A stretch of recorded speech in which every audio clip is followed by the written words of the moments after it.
जैसे संभोग हो गया मान लो।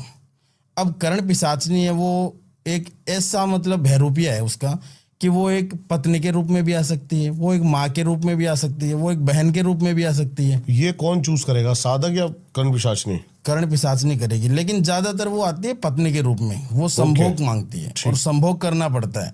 अगर उसके साथ संभोग कर लिया और उसको संतुष्ट कर दिए और वो संतुष्ट हो गई तो ये मान लो कि जो हम चाहेंगे वैसे वो करेगी।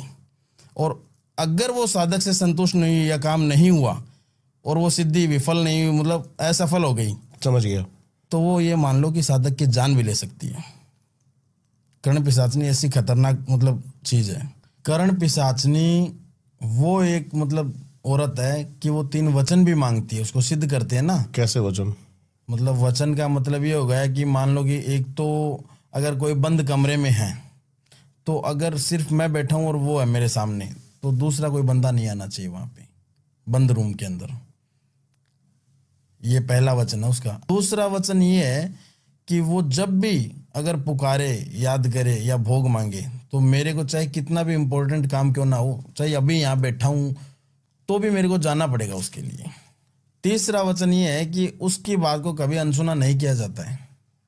अगर अनसुना कर देंगे जिस दिन, उस दिन वो जान ले लेगी, साधक को मार देगी, वो लेके ही जाएगी फिर। तो ये 3 वचन है, इसमें 3 वचनों के अंदर बंधना ही पड़ता है। संभोग की क्या प्रक्रिया?